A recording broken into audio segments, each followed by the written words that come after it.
Well, hello, boys and girls. Good afternoon. It's your old buddy Don here with Adventures of the Broken Retired.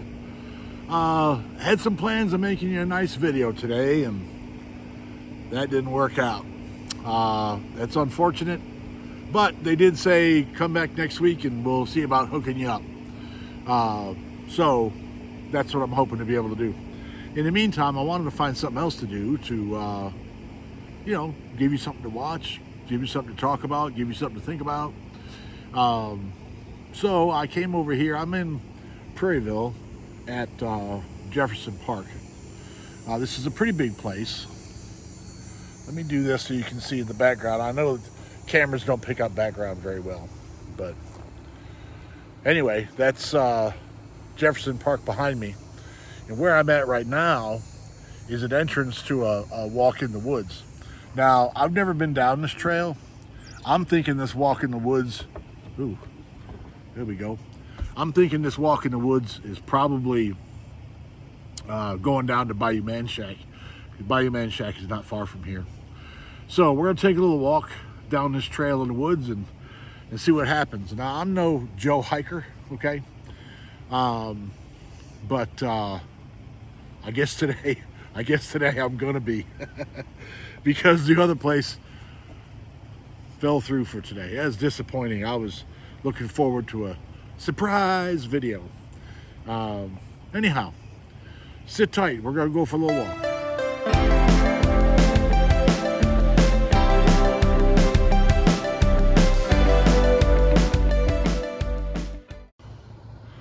Got Elmer here with me today. If you can imagine, he remembered to turn on the recorder, which I think is nice of him. Now I'm doing something I've never done here. Wait a minute. I'm walking down this trail. I've got the camera in the tripod, hanging onto the tripod like a selfie stick. And we'll see how it goes. And one of the reasons I turned the camera on was because of that. So I'm assuming that the snakes like it out here. Oh well. I hope I don't run into any, but if I do, it wouldn't be the first time ever. Louisiana is what they call sportsman's paradise. Hunting and fishing and all that kind of good stuff. Sportsman activity is real popular around here. Unfortunately, I don't do any of that. I'm not a hunter or a fisherman. And here we go. Look at this. Here's what we're looking out for. You can pause it there to read it more if you want. This is Louisiana wilderness. I have no idea how long this trail is. Hope it's not too far. I'm old and out of shape. And it looks like Bayou Man Shack is right here. There's this trail splits off, goes that way, and it goes this way. See the squirrel in the tree? Hello, squirrel.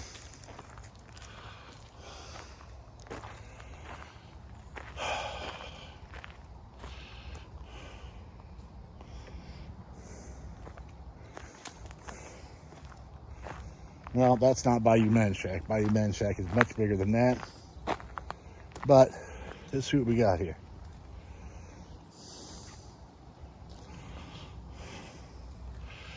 Overgrown creek.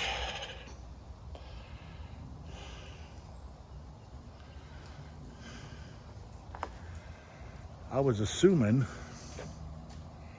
that this went down to a fishing spot, but I have to admit to you that I don't think there's a whole lot of fish in here. Louisiana, the water's muddy, mostly because it's sitting in dirt. There's not a lot of stone. There's no bedrock to wash down to, really. Anyway, let's continue on.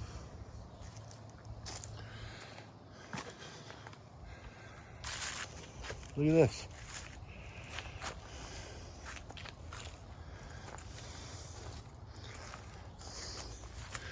Now, I have no idea what these may be called, but they look nice. So I figured I'd include them.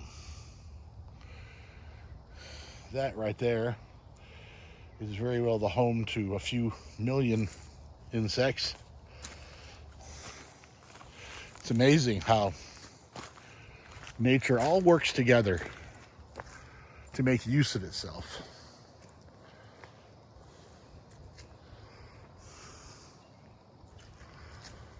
Well, we got a left turn or a right turn, Clyde. Let's say we let's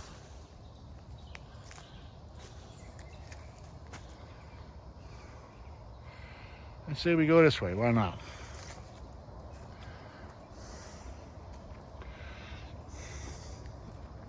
This is Friday afternoon, by the way. I don't know what time it is. Probably around 1:30. It's like 90 degrees, 91 degrees. It's not that hot today. The air is real still.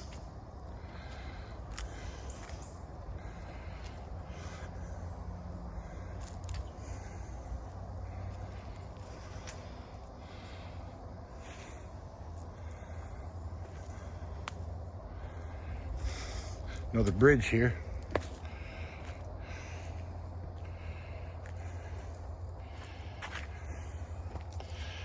If it was wet, it would be slick out here.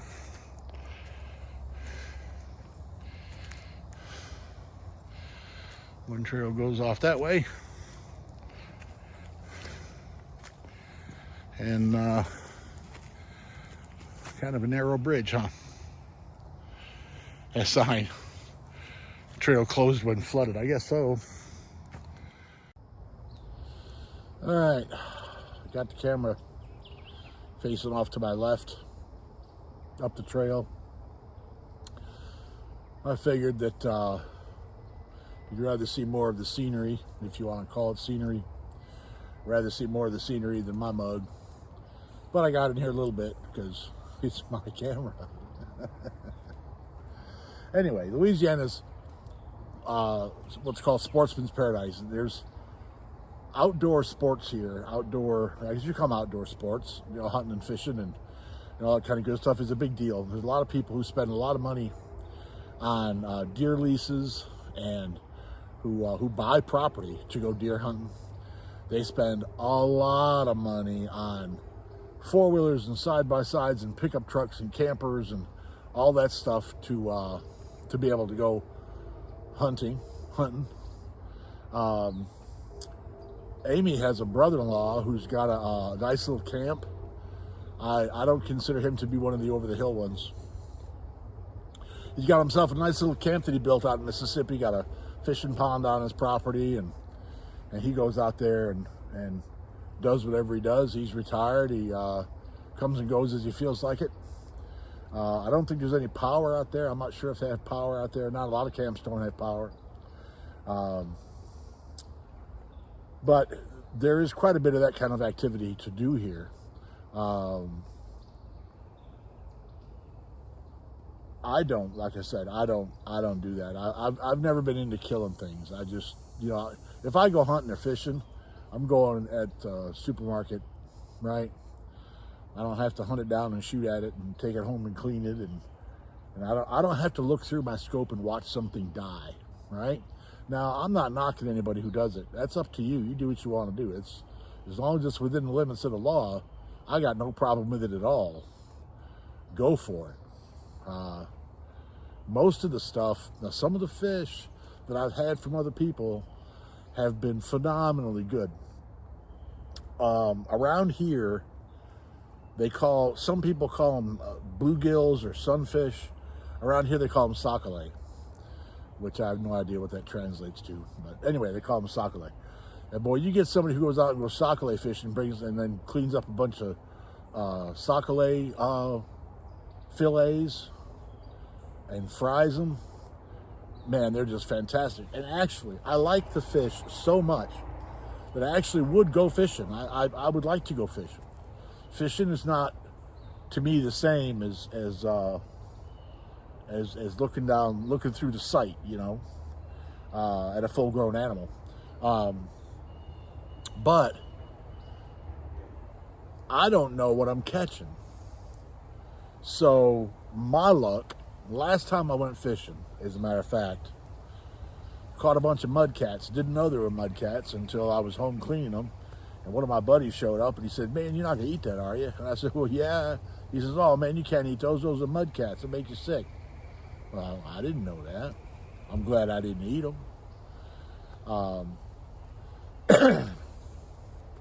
Excuse me. So I don't know what I'm catching. And, people go fishing. They go fishing for something. Now, I'm smart enough to know, okay? I'm smart enough to know that if you're going to go catfishing, you fish the bottom. I understand that, right? And maybe there's some, you fish the top. I don't know. But I don't know what to put in the water with an intention of catching what. So there's not a lot of point, Now, you can't get fish that taste near as good at the grocery store as you can from the local pond. There's no question about that. Or fishing out there in the Atchafalaya. You can't do it. There's just no comparison. But the fish at the store sure is a lot cheaper. and it's a lot easier to clean because all you got to do is cut it out of the package. And a lot of times they have it on sale. I don't buy anything, hardly anything at the grocery store unless it's on sale. Trust me. There's this grocery store that I go to that, I guess pretty much all grocery stores, big grocery stores, probably have this thing. And this thing is the little spot in the meat rack where they put the meat that didn't sell the day before or whatever. And this particular store marks it down 50%. They mark it down 50%. Now, I am very frugal at the grocery store, which doesn't show by my weight, trust me. But I'm very frugal at the grocery store. Like, what do you call it? The bread that they make in the store. Artistic, no, it's not artistic. Artesian bread, something. Anyway, it's usually about $6 a loaf. But if you buy it the next day, it's either 99 cents or $1.99. And when I buy that loaf for $6, I'm not going to eat the whole loaf that day anyway. So when I wake up tomorrow, I'm going to have a day-old loaf of bread with 2 slices missing. So why not do it? How you doing? So I got it figured. I might as well just go ahead and buy a day old. It's going to be a day old at my house anyhow. And there's nothing wrong with the meat they sell at half price. They just got to get rid of it. They've got so much time to let it go. And if you get there at the right time, a lot of times you can catch some pretty good sales on some other stuff too. The 50% off thing is something that I really like because then I can afford it. Broke and retired. And yesterday, you know what I did yesterday? I was at the store yesterday. I had to go over there to pick up whatever it was. I don't remember what I went over there for now. Anyway, I had to go over there and pick up something. And of course, anytime I ever go to the store, I take a walk around. And what I do is I look for what's on sale. And I typically don't wait till I need stuff to go. I'm not going to go to the store because I got to get 10 things. I'm going to go to the store because I need dog food. And while I'm at the store getting dog food, I'm going to walk in the aisles up and down and look and see what they've got on sale or see how much it's selling for before they put it on sale. Because quite often I have found that there's a couple of tricks that grocery stores will use. One of those tricks is say it's half price, but mark it way up from where it was. Well, when I look at it, I got a bug on me. When I look at it, I know how much it was because I was just there price checking a couple of days before. And the other one is, and I don't know if it's the store that does this or exactly what it is, but they'll put a sign up that says, 50% off, expires on whatever date. And the date that it expires, they don't take it down. So when you get to the register, it doesn't ring up at the right amount because the sale expired, but the sign never got taken down. Now, I know I could, hey, the sign says, and da-da-da-da-da. And there have been a couple times where I've taken a picture of it. And I've gone to the register and said, look, you see this right here, this picture? You see it says this is on sale for this much money? You see the day that it stopped being on sale? That was 2 weeks ago. You'll just take that sign down. But I'm not going to get to the register and start complaining about price. There's other people in line behind me. Be respectful to other people. Know what you're doing before you get there. Just simple respect for other people. I was at a grocery store customer service counter one day. Grocery store customer service counter. And there was this woman standing there, older woman standing there. This was probably 10 years ago. And she was demanding the discount, whatever discount, for these tomatoes that she bought. So I was getting stamps.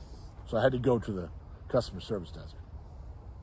So I standing there waiting, and I'm kind of patiently waiting my turn and patiently waiting my turn. And then I overheard part of the conversation a few minutes later. She was standing there making that much trouble, and the store was refusing to bend over a dime, okay? 10 cents. 10 cents, a dime. And when I heard that, I walked up there with a quarter, put the quarter on the counter, told the lady she could have that. Which, believe it or not, she happily accepted and went on about her business.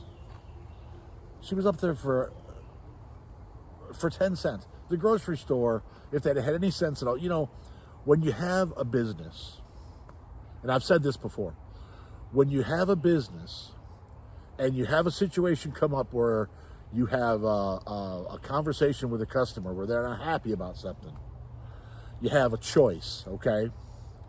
You can either lose the money, right? Give them their money back or bend in for what they want. You can either bend in for what they want, or number 2 choice, you can make them mad.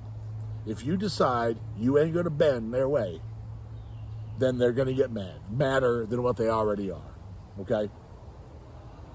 I always found it better just bend and give them what they want. Typically, what they want is you to listen. And I've had several customers who complained about something and then didn't want whatever it was they originally wanted.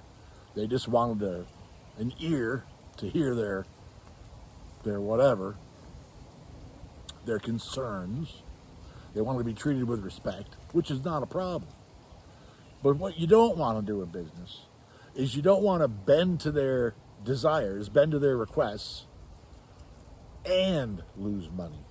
So once you make the commitment that you're not going to bend, you better make sure you don't bend. Otherwise, you lose twice. You made a man mad and you lost the money. That's total stupidity. That's just dumb. That's a dumb thing to do. All right, getting up on some time here. I really wish I'd have been able to go do that other video because I was looking forward to that. But it's kind of nice just sitting out here on a bench in the woods. I'll be back out here sometime when I have a little more time, a little more prepared for a walk through the woods. If it's a little cooler, would be good. Maybe sometime when there's a little more water. Rainy season. I won't come when it's flooded because it's closed. Well, I guess it's going to be closed if it's flooded. Anyhow. So, is there a possibility of being alligators here? Yes, there is. I doubt it. There's not enough water. There's not, alligators are going to go where there's a good food source. And I didn't, turtles or something alligators eat a lot of. Matter of fact, at the entrance to the subdivision Amy and I live in, there's a pond. We live in, it's called the Lakes at Oak Grove. And there is lakes back there. In Louisiana, what they do when they build a subdivision, the ground is low. So what they'll do is they'll dig out these huge lakes, right? Big lakes or ponds, really is what they are, and take all that dirt and build it up on the ground where they're going to build houses, and that gets the houses up to the elevation that they have to be to get building permits. So there's a lot of subdivisions around like that. But we have a lake. As you pull into this subdivision, we have a pond there. It's not very big. Probably 50 feet by 25 feet, something like that. Kind of oval shaped. Might be more than that. Might be 75 feet, 100 feet. I don't know. I never paid much attention. But I did pay attention to it one day because there was an alligator on it. And he got the nickname Gumbo. But there's an alligator in the pond. I got to break the video right here. There's 13 and a half minutes. I got to make sure I don't run over time. Sit tight. I'll be right back.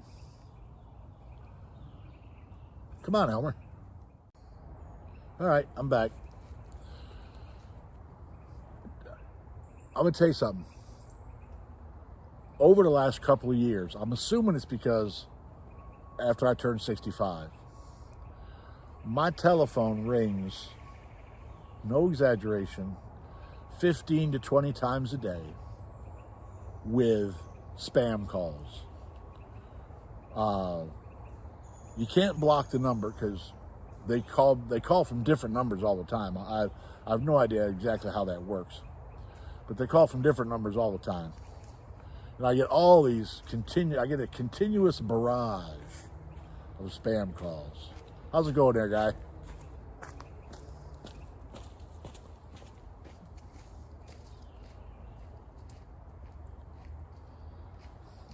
Anyway, I get a continuous barrage of spam calls. Evidently, this is a place a lot of people go walk in the woods. That's good. So I get a constant barrage of these spam calls, and they're really, really such a pain. And when I turned the camera off just now, right after I turned it off, I was going to go to turn it back on, and there was a spam call trying to come in. So I had to hang up on the phone call before I could start the recording again.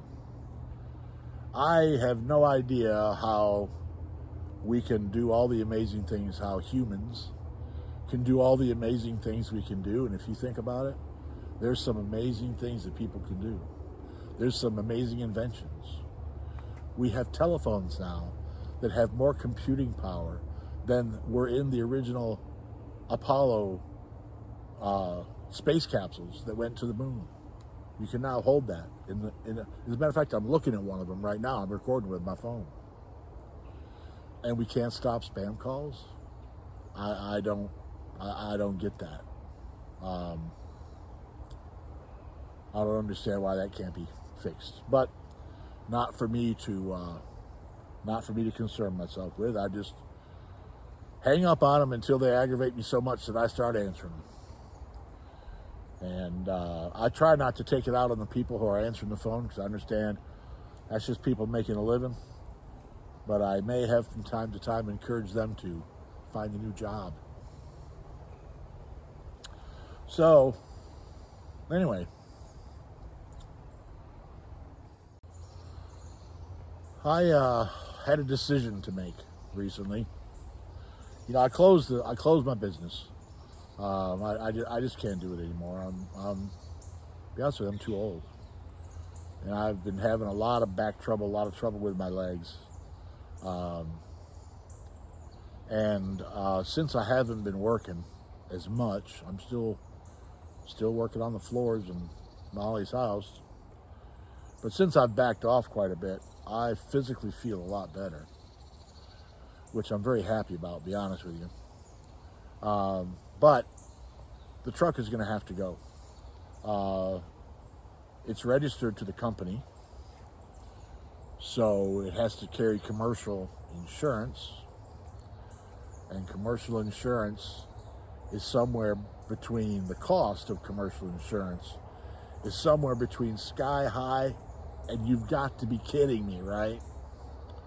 So it's costing me a fortune just to have it sitting there in the driveway. A lot of times I don't go anywhere. I'll sit in the office and work on YouTube videos. I don't even go anywhere. So the truck's going to go away. I'm going to try to find myself, tell you what I really want, okay? Tell you what I really want to do. I want to find, and of course this is every old man's dream, I want to find a truck that was built before, or no newer than 1972. 1973 was the first year for emissions. So a 72 and older, they don't have emissions on them. And the important part about that is that also means they don't have electronic ignition.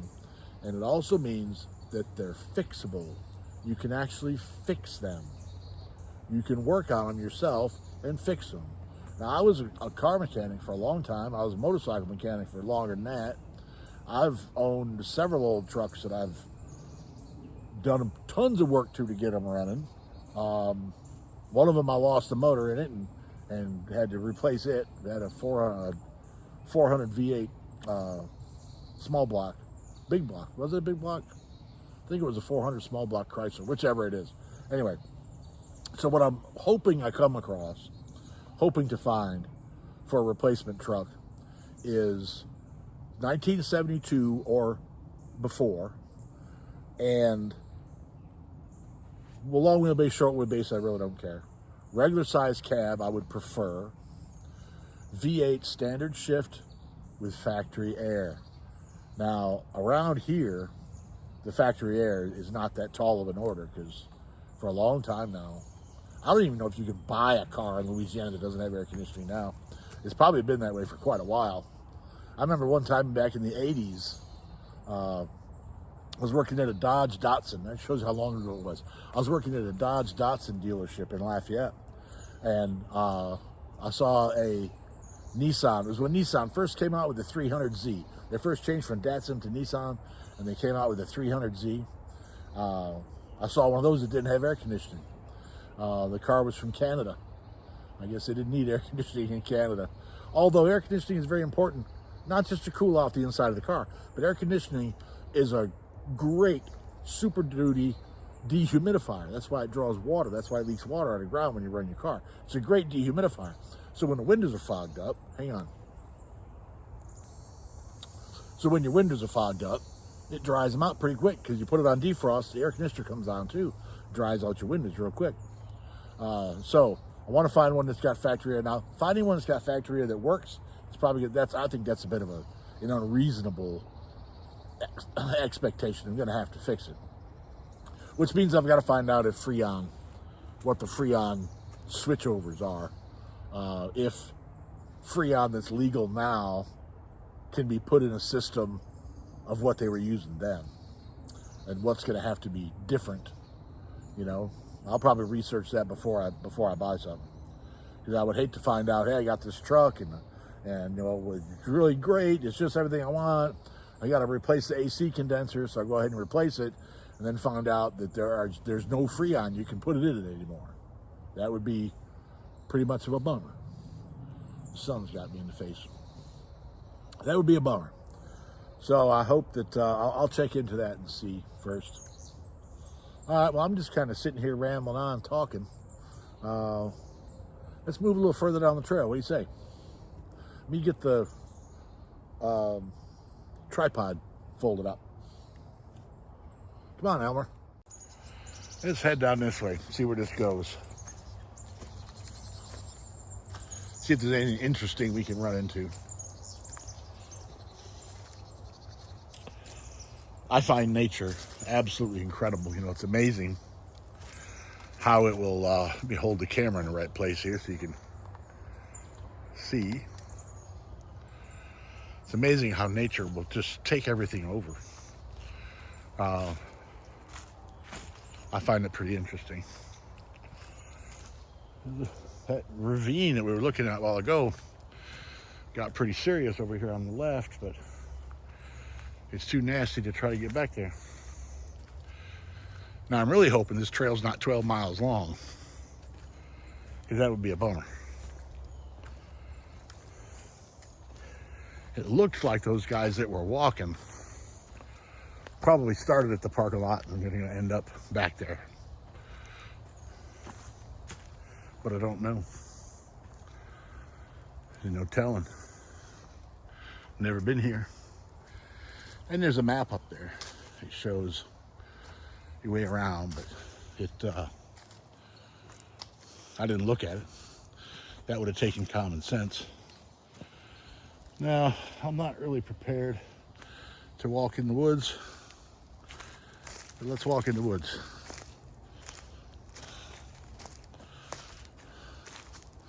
Bring you out here one day when the banana spiders are out. You'll love that.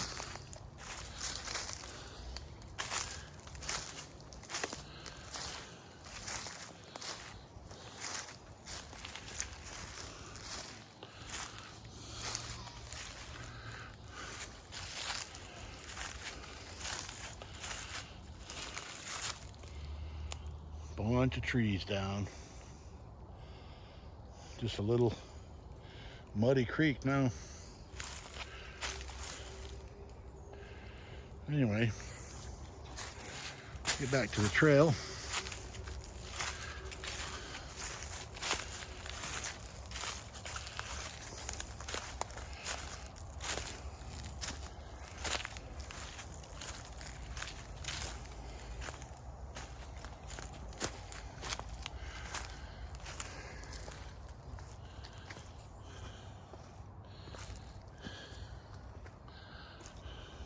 I ain't gonna go much farther because, like I said, I don't know where this goes.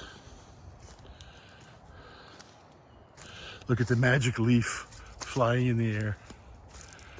Yeah, it's not a spider web.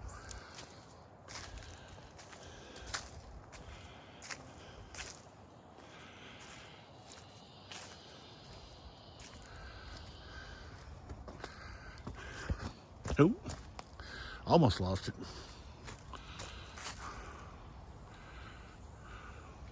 Little muddy hole. All right, a little bit more.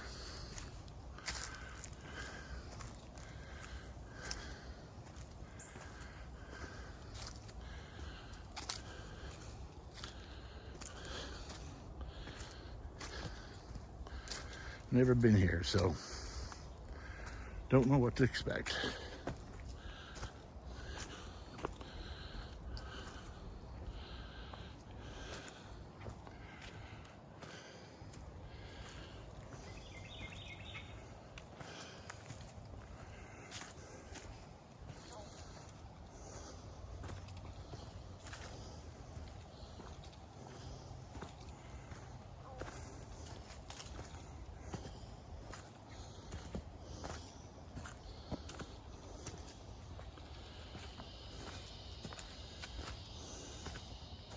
And there's a sign here. Shows a wascally rabbit. Let's see what we're looking for here.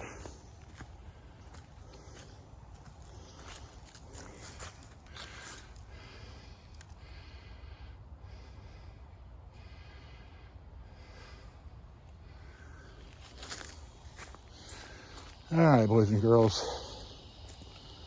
Because I have no idea where I'm going, I think I'm gonna, oh, something's up there, pretty big. I think I'm gonna put the camera away and head back to the truck. See if we can catch this squirrel. I gotta turn the camera around.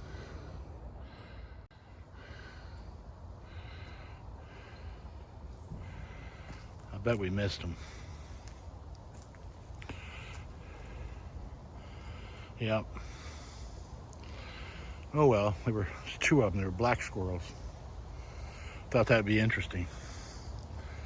Guess that takes care of that.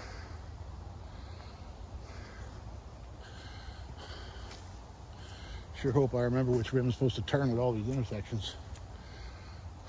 Pretty sure I took a bunch of lefts. Yep, there's the other bridge.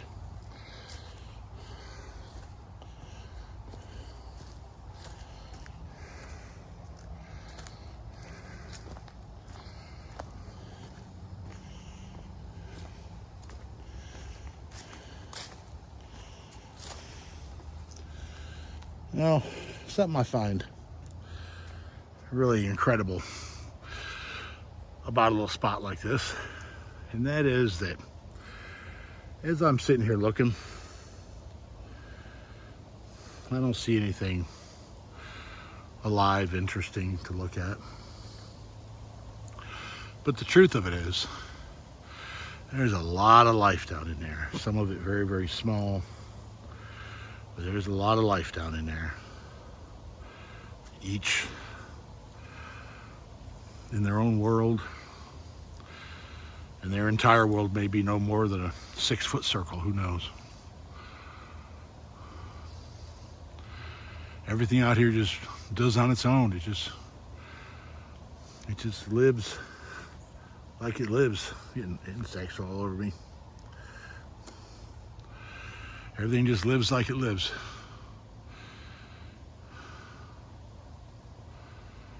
Just goes on, comes here by nature, goes by nature. Anyway, I just always think that's interesting. Let's continue on.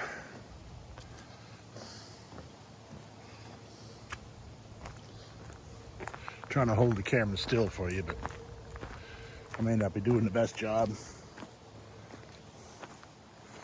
Another bench with a picnic table over there. Let me see, the parking lot's pretty close. Go check out the picnic table.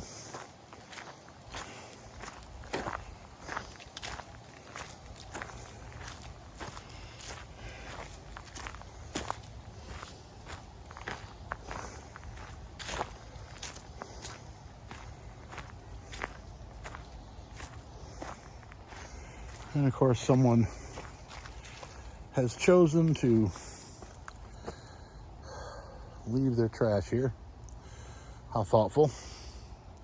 No trash can, or I'd pick it up. At least put it in the trash can. So there's our walk in the Louisiana woods, children.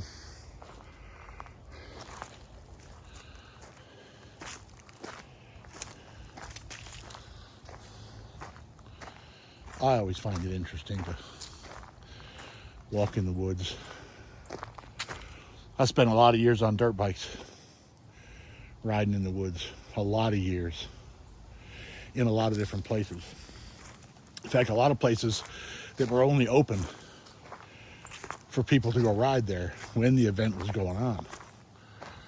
So if you weren't in the event, you never got to ride there. Unless you were in the club that managed it. Anyway, there's the truck, which will be gone soon. There's no point to be spending that much money. I don't need to.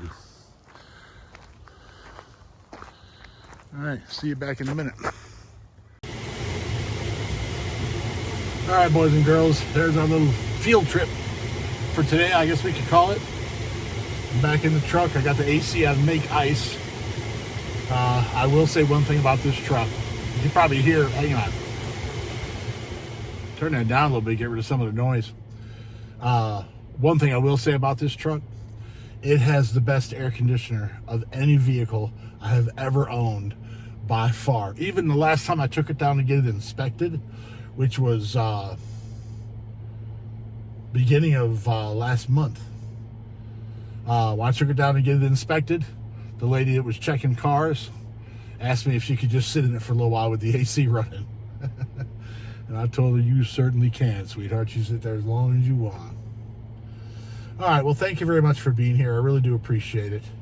I appreciate all the subscriptions and the comments, and I just appreciate you for the kind of people that 99.9% of you are. There's a couple comments that I've gotten that are a little weird, but, you know, it's not that big of a deal, really. Doesn't dissuade me from anything, I can promise you that. So thank you very much, everyone. And I'm going to get a hold of that place that I was supposed to go to today. They said give them a call back Monday to see about setting up a time. And I'm really looking forward to doing that. That's I'm hoping that turns out to be a really interesting video. And you know what? I was ill prepared when I went over there. First of all, I just kind of walked in on them. And second of all, I didn't, this morning, my plan for that video was to be in my office this morning and come up with a bunch of things to talk about, right? so that I had questions at hand. It wasn't just running it on the fly, which is most of the time how I do things. I just like now, I just run it on the fly. So I'll have a little time to gather myself. And I really need another tripod because I wanted to use the GoPro and the telephone to record over there. But I won't be able to do that because I've only got one tripod. So I'm going to figure out what I'm going to do about that. And with just one tripod, you got to change the fittings to make the different things fit. Which is, to be honest with you, it's just a pain. I mean, it's not that hard to do. It's just a pain to have to do it. 2 tripods would work much better. Anyway, thank you very much. Have a good afternoon. Appreciate you. And we'll hopefully see you next time around. Thanks. I brought Elmer with us. I had to carry him around everywhere I went. He wouldn't walk on his own. Lazy. Let's see if we can get him to get us out of here.